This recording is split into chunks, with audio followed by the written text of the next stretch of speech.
Good morning students, how are you? कैसे हो? Will be fine, you good?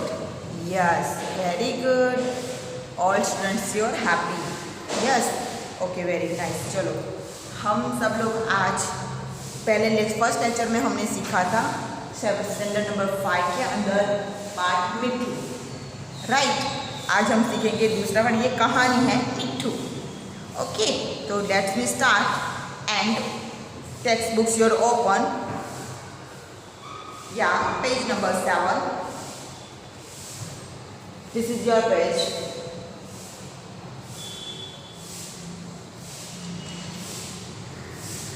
Very good.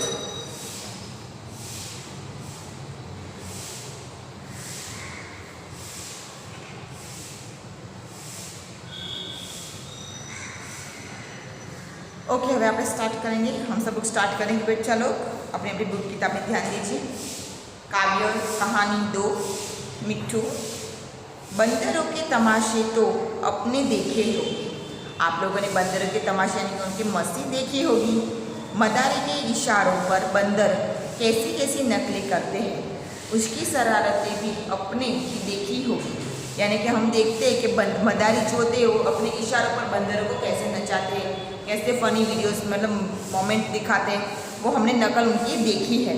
और शरारती भी अपने देखी होगी, यानी कि आप लोगों ने देखी है सारे बच्चों ने. तुमने उसे घरों से कपड़े उठाकर भागते देखा होगा. हमने देखा कि हमारे घर पे कभी आते तो कुछ ना कुछ वो ले जाते, कुछ गिरा देते, कुछ खा जाते. बाहर होता है तो उनको आलू केला वो सब बनाना वो सब बहुत पसंद होता है, तो वो क्या होता है वो खा जाते हैं, वो दिखता है तो वैसे वो भागते देखते हैं. पर आज हम आपको एक ऐसा किस्सा सुनाते हैं जिससे मालूम होगा कि बंदर बच्चों की दोस्ती भी कर सकते हैं.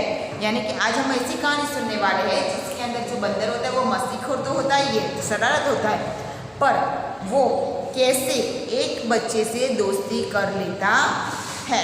आज हम वही सीखेंगे. यानी कि दोस्ती भी कर सकता है बंदर. ऐसा नहीं होता कि वो मस्तीखोर मस्ती करे, पर एक अच्छा दोस्त भी बन सकता.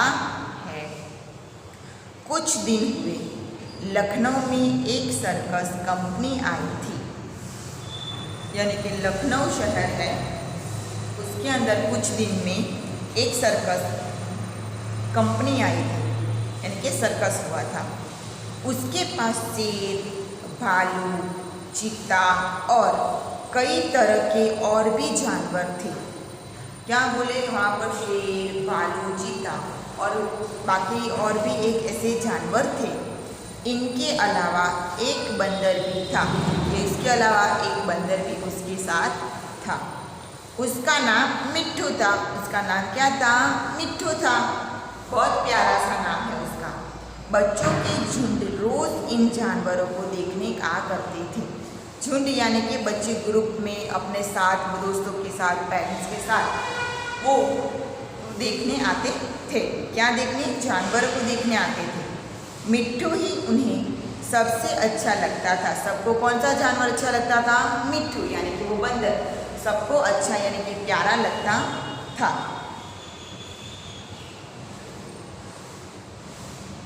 उन्हीं बच्चों में गोपाल भी था. उन्हीं बच्चों में एक बच्चा गोपाल भी था.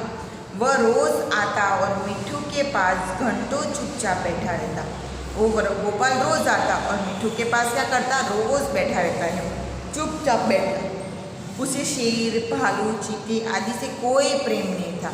यानी कि जो गोपाल था उसे कोई भी जानवर उसको मतलब वो प्राणी पसंद थे, और उसके साथ जो लागनी होती है वो प्यार होता है, वो प्यार नहीं था.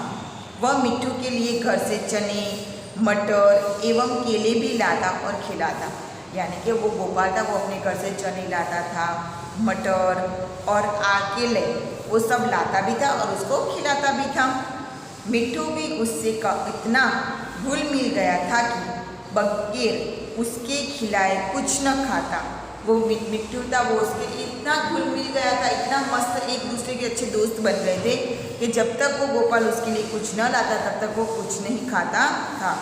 इस तरह दोनों में बड़ी गहरी दोस्ती हो गई. यानी कि ऐसे उन दोनों के बीच एक अच्छी सी दोस्ती, यानी कि एक प्यारी सी दोस्ती हो गई. एक दिन गोपाल ने सुना कि सर्कस कंपनी वहाँ से दूसरे शहर में जा रही है अब थोड़े दिन हो गए, सर्कस के कुछ दिन होते, 10 दिन, 12 दिन, 15 दिन, फिर वो सर्कस कहीं और चला जाता है, दूसरे शहर में चला जाता है। तो फिर वो क्या करते, उसने गोपाल को सुना। एक दिन गोपाल ने सुना कि सर्कस चला जा रहा है, कंपनी वहाँ से दूसरे शहर में जा रही है, यानी कि कंपनी होती वो कहाँ जा रही, दूसरे शहर में जा रही है। यह सुनकर उसे बड़ा दुख हुआ। उससे सुनकर क्या हुआ, दुख हुआ, उसको फील हुआ कि अब वो गोपाल मतलब वो मिट्टू चला जाएगा यहाँ से, गोपाल अकेला पड़ जाएगा। वो अच्छे दोस्त बन गए थे, उसकी वजह से वह रोता हुआ अपनी माँ के पास आया। वो गोपाल था, वो रोता हुआ अपनी माँ के पास आया और बोला, क्या बोला, टर्न आउट पेज, अम्मा मुझे एक अट्ठनी दो। क्या बोलता है वो बच्चे, गोपाल बोल रहा है कि माँ मुझे एक अट्ठनी दो, मैं जाकर मिट्टू को खरीद लाऊं। क्या बोलता है वो बच्चा, छोटा सा गोपाल, कि माँ मुझे एक अट्ठनी दो तो मैं मिट्टू को खरीद लाता हूँ, यानी कि मैं उसको अपने घर ले आता हूँ। सर्कस वाले को, जो इंसान होते हैं वहाँ पर, जो उसके देख रेख करने वाले, उसे जाकर मैं बात करूँगा और कहूँगा कि ये मिट्टू मुझे दे दो। वह न जाने कहाँ चला जाएगा, फिर मैं उससे कैसे देखूँगा, वह भी मुझे न देखेगा तो रोएगा। क्या बोलता है वो गोपाल कि माँ वो चला जाएगा यहाँ से, फिर मैं उसे नहीं देख पाऊँगा, मतलब वो चला जाएगा, हम कैसे देखेंगे उसको। और वो मिट्टू था, वो भी मेरे बगैर रोने लगेगा, यानी कि वो मुझसे इतनी दोस्ती मिल, हम दोनों की दोस्ती हो गई कि मुझे नहीं देखेगा, कि वो रोने लगेगा। माँ ने समझाया, बेटा बंदर किसी को प्यार नहीं करता। वो सोच रहे कि बंदर, माँ क्या कह रही कि बंदर कभी किसी से प्यार नहीं कर सकते, यूँ वह तो बड़े शरारती होते और शैतान होते, यहाँ आकर सबको काटेगा, बेकार में शिकायतें सुननी पड़ेगी। क्या बोलते हैं उसकी मम्मा, गोपाल की माँ बोल रही है कि गोपाल अगर तू मिट्टू को यहाँ बंदर को लेकर आएगा तो वो शैतान होते, शरारती होते, किसी को काट लेंगे, बेकार में शिकायतें सुननी पड़ेगी, यानी कि कोई किसी को काट लेगा बंदर तो सारी शिकायत हमें ही सुननी पड़ेगी, यानी कि उसके वजह से हमें सुननी पड़े तो हमें वो कार्य नहीं करना चाहिए। यानी कि गोपाल को उसकी अम्मा कह रही है कि बेटा तुम उसको यहाँ लेकर मत आओ, यानी कि आप वहीं है वहीं पर उसको रहने दो। लेकिन गोपाल पर माँ के समझाने का कोई असर न हुआ, यानी कि लेकिन गोपाल पर माँ के समझाने की कोई असर होती नहीं है, यानी कि कोई उसका असर ही नहीं होता। वह रोने लगा, गोपाल क्या होता है, वो रोने लगा। आखिर में माँ ने मजबूर होकर उसे एक कट्ठी निकाल कर दे दी, यानी कि माँ मजबूर हो गई, वो क्योंकि बच्चा रोता है माँ मजबूर हो जाती है कि अच्छा चलो मैं दिला देती हूँ। आप भी कभी रोते होगे, कुछ चीज़ें चाहिए होती तो माँ उससे आपके सामने हार जाती है कि मेरा बच्चा रो रहा है तो मुझे उसको दिलाना चाहिए, यानी कि फिर वो दिला देती है आप लोगों को। यहीं पर वैसी है कि माँ ने बच्चों अपने गोपाल को रोते हुए देखा तो वो देखने लगी और वो बोलती कि हाँ चल ले जा अट्ठनी, और निकाली। फिर उसने अट्ठनी निकाली और गोपाल के हाथ में रख दी। अट्ठनी पाकर गोपाल खुशी के मारे फूल उठा। उसने अट्ठनी को मिट्टी से मिलकर खूब चमकाया, यानी कि मिट्टी से मलकर, यानी कि मिट्टी से घिसा अट्ठनी को और खूब चमकाया, यानी कि अच्छा सा कर दे। फिर मिट्टू को खरीदने चला, लेकिन मिट्टू वहाँ दिखाई न दिया। सो कैसे जब उसको मिला तो उसने मिट्टू को मतलब जो सिक्का था उसको चमकाया मिट्टी से। उसके बाद वो खरीदने चला गया। क्या खरीदने चला गया? मिट्टू को, पर वहाँ मिट्टू दिखाई दिया नहीं। गोपाल का दिल भर आया, मिट्टू कहीं भाग तो नहीं गया ना। वो सोच में पड़ गया। गोपाल को दिल में लगा, दिल भर गया, उसको रोने जैसा हो गया कि कहीं वो मिट्टू चला तो नहीं गया, कहीं भाग तो नहीं गया ना। मालिक को अट्ठनी दिखाकर गोपाल बोला, क्यों साहब, मिट्टू को मेरे हाथ बेचेंगे? वो क्या बोल रहे कि देखो अट्ठनी, वो जो मालिक था उसको अट्ठनी दिखाई और बोल रहा है कि क्या साहब आप ये मिट्टू को मुझे बेचेंगे? मालिक ने चुपचाप सुन लिया, कोई जवाब नहीं दिया और मिट्टू को इधर उधर ढूंढने लगा। तो वो सोचने लगा कि उस मालिक ने कोई जवाब नहीं दिया उसको, और वो बोलने लगा और कहा ने कुछ जवाब नहीं दिया और मिट्टू को वो इधर उधर ढूंढने लगा, यानी कि मिट्टू कहीं चला गया था। वह उसे ढूंढने में इतना मग्न था कि उसे किसी बात की खबर न थी। मिट्टू इतना खो गया था कि मालिक को वो नहीं पता कि कौन क्या बोल रहा है, कौन सुन रहा है, कुछ नहीं उसके दिमाग में वो आ ही नहीं रहा था, क्योंकि वो कहीं उसकी बात में था ही नहीं कहीं पर। उसे बिल्कुल न मालूम हुआ कि गोपाल चीते के खड़घरे के पास गया था। मतलब उसको इन लोगों ने उसको पता ही नहीं चला कि जो मिट्टू था वो खड़घरे गोपाल था, वो चीते के खड़घरे उसके घर के पास ही गया था। यहाँ चीता भीतर चुपचाप लेटा था, यानी कि जो चीता था वो क्या था, अंदर लेटा हुआ था। गोपाल को खड़घरे के पास देखकर उसने पंजा बाहर निकाला। सो क्या उसने देखा कि चीता सो रहा था, पर वो गोपाल कहाँ खड़ा था, खड़घरे के घर के पास। चीते का जो पिंजरा था उसके पास वो खड़ा था, और चीते ने फिर धीरे से अपना पंजा उसने बाहर निकाला और उसे पकड़ने की कोशिश करने लगा। यानी कि वो चीता था, उसे क्या करे, पकड़ने की कोशिश करने लगा। गोपाल को दूसरी तरफ देखा था, गोपाल तो दूसरी तरफ देख रहा था, उसको तो पता ही नहीं था कि उसके पीछे चीते का पिंजरा था। वैसे उसे क्या खबर थी कि चीते का तेज पंजा उसके हाथ के पास पहुंच गया है। उसे वो पता ही नहीं चला कि चीते का जो पंजा होता है वो उसके हाथ के पास आ चुका था। वो इतना करीब था कि चीता उसका हाथ पकड़कर खींच ले। वो इतना नज़दीक था कि जो चीता था वो उसका हाथ खींच लेता, पकड़ लेता, उतनी नज़दीक आ गया था। इतने में मिट्टू न मालूम कहाँ से आकर उसके पंजे पर कूद पड़ा और पंजे को दांतों से काटने लगा। वो पता ही नहीं चला कि मिट्टू कहाँ से आ गया। अचानक वो तो गुम हो गया था ना, वो तो मिल ही नहीं रहा था। तो उसी टाइम पर वो कहाँ से आ गया और चीते के जो पाँव थे उस पर उसने छलांग लगाई और वो उसको काटने लगा। इतने में मिट्टू मालूम कहाँ से वो आकर काटने लगा। चीते ने दूसरा पंजा निकाला और उसे ऐसा घायल कर दिया कि वहीं पर गिर पड़ा और जोर जोर से चीखने लगा। और दूसरी पंजे से निकाला, मतलब जो चीता था उसने दूसरा पंजा लगाया और ऐसा घायल कर दिया कि वो वहीं पर ही गिर पड़ा। और किसको गिर पड़ा, मिट्टू को लगी, क्योंकि मिट्टू ने उसे बचाने की कोशिश की थी ना, उसकी वजह से। मिट्टू की यह हालत देखकर गोपाल भी रोने लगा। मिट्टू की यह हालत देखकर, क्योंकि वो एकदम पंजा जब लगता है उसके जो नाखून होते हैं वो बहुत रैशिश होते, यानी कि वो खून निकाल देते। यानी कि बंदर जो था वो मिट्टू, उसको भी ऐसा ही पंजा लगा था, तो उसको बहुत ज़्यादा चोट लगी।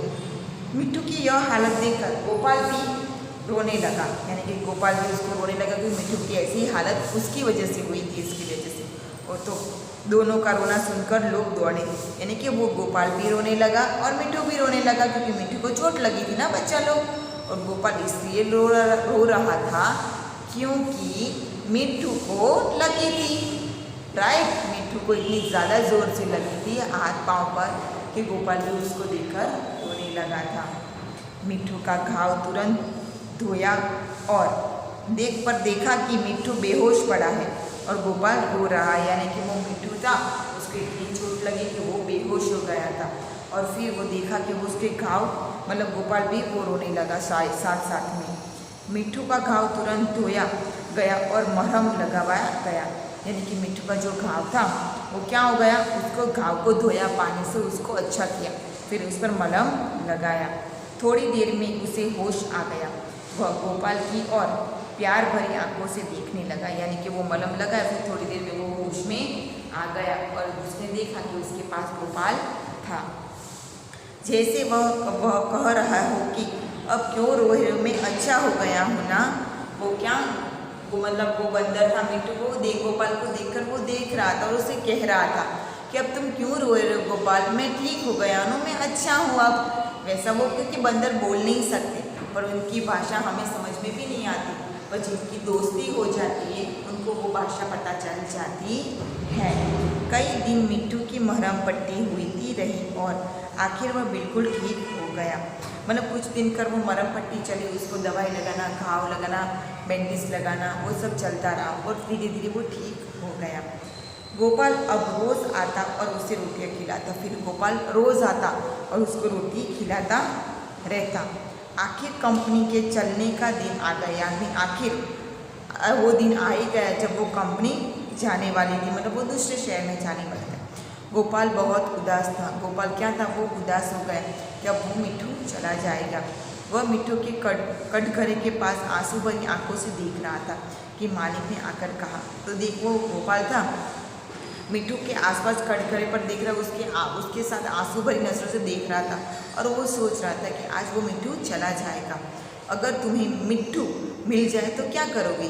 वो मालिक था, उसने आकर कहा कि अगर तुम्हें मिट्टू मिल जाएगी तुम उसे क्या करोगे? गोपाल ने कहा मैं अपने साथ ले जाऊंगा, उसके साथ खेलूंगा, उसके अपनी थाली में खाना खिलाऊंगा और क्या। तो वो गोपाल बोलते हैं वो मैं उसके साथ ले जाऊंगा, अपने घर पर रखूंगा और उसे अपनी थाली में खिलाऊंगा भी। मालिक ने कहा अच्छी बात है, मैं बिना तुम्हें अट्ठनी लिए ही उसे तुम्हारे साथ बेचता हूँ। वो मालिक क्या बोल रहा है कि मैं तुम्हारे अट्ठनी भी मुझे नहीं चाहिए और मैं तुम्हें ये बेच देता हूँ, मतलब तुम उसको ले जा सकते हो। गोपाल को जैसे कोई खजाना मिल गया, यानी कि गोपाल इतना खुश हो गया जैसे उसे कोई खजाना मिल गया हो। उसने मिट्टी को गोद में उठा लिया पर मिट्टू नीचे कूद पड़ा और उसके पीछे पीछे चलने लगा। यानी कि गोपाल था, उसने मिट्टू को गोदी में उठा लिया पर वो गोद में आया नहीं और वो नीचे उतर गया और वो कूद पड़ा और पीछे पीछे उसके चलने लगा। दोनों खेलते कूदते घर पहुंच गए, यानी कि वो भी खेलते कूदते घर पहुंच गए। उसका मतलब ये स्टोरी से हमें ये पता चलता है कि पशु पक्षी भी हमारे अच्छे मित्र बन सकते हैं अगर हम बनाना चाहते हो तो। पक्षी को हम अपने प्यार से और अपने लगाव से रख सकते हैं।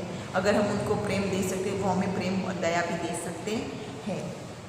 थोड़े शब्द समझे देख लेते हैं। हुलमिल यानी कि लगा होना, मग्न यानी कि मस्त और लीन, उदास यानी कि दुखी, शिकायत यानी उल्हाना, करीब यानी कि पास, अट्ठनी यानी कि 8 पैसे और 50 पैसे, ईशा यानी कि संकेत, घाव यानी कि जख्म।